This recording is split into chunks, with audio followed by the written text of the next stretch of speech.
Meanwhile, elsewhere, South Korea against Ghana. Brilliant game. There's incredible stuff from South Korea, who just threw everything but the kitchen sink at Ghana. But in the end, somehow, Nadem, it's Ghana who get the victory.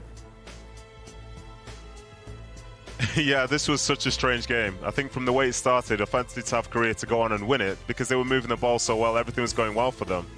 But then this is ultimately football, isn't it? It's a crazy old game. But, you know, even when it was 3-2, you're thinking there's still going to be a chance.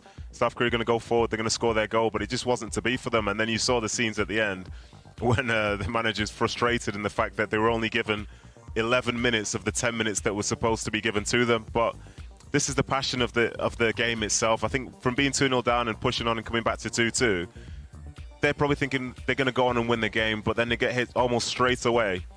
And it's just those little moments, little lapses in concentration that can be so difficult to come back from. And unfortunately for them, they weren't able to do that. But I think they showed more in this game today than they did in their first game. And going into that last game, there will be positives for them. But they just have to clean up a certain part of their act, especially given the fact that when they were on top, they didn't manage to score those goals to really take the game away from Ghana. And in the end, you keep them alive, and this is what can happen. Yeah, indeed, keeps them alive. Let's take a look then at how the group stands going into the final round of matches. Of course, we'll see Uruguay take on Ghana. Uruguay must win. Portugal already through. They are in the round of 16. They take on South Korea. Who's going through in this group, Nathan? I think it's going to be tough. This is a tough one. It's a very, very tough one. I'm going to go for Portugal, and I will say South Korea. Oh. That's what I'm going to do. I'm going to say Portugal and South Korea. Okay, Ali? Yeah. I'm going to say Portugal and Uruguay. Ooh. Yes. CONMEBOL lovers. Well, yes, that and the fact that after the first game, I asked Diego Alonso that he had to play Darwin Núñez to the middle and that Luis Suarez could not start. And that he had to release Valverde to be more of an attacking presence. Well, he did one of those things today. Luis Suarez did not start.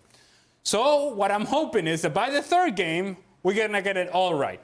Núñez down the middle, Valverde more of an attacking presence, play with four in the back. Godin doesn't give you much defensively nowadays. And so have that fourth, that extra midfielder in an area in which now you can free up Valverde to get forward, and then he gives you more of a presence in the attack. In a game in which neither one of these teams have proven that they want to attack. Neither Ghana nor Uruguay have proven that they want to attack, that they want to get forward. I want to suggest that Uruguay may just do enough, win the match, and be able to advance. I go for Portugal and South Korea. I mean, I love the guys, the way they think about playing the football, and I like Bento, what he does, even if he gets crazy at the end of that game. And you know what? We had 4 games today. I enjoyed the game of the so-called lesser teams because they go for it. They play, they stop thinking sometimes, they go for it. Like, we love the football. Football is about craziness. We don't see that. It's too tactical, it's too thoughtful at some point. And I like the fact that South Korea can surprise. So they're going to beat Portugal. Portugal, yeah, well, certainly not Uruguay. Right, but South Korea is going to beat Portugal. Yes. Because they need to beat Portugal. South Korea is going to beat Portugal. Okay. Sorry. Yeah. I think Portugal and Uruguay both win their respective games they go through. Thank you very much, Shaka. Thank you very much, Nader. That was very serious, Shaka. Yes. IFA, when you brought up IFA, he got serious. Well, thank you very much for watching ESPN on YouTube. For more sports highlights and analysis, be sure to download the ESPN app. And for live streaming, premium content, and let's not forget as well, ESPN FC 7 days a week. Subscribe to ESPN Plus.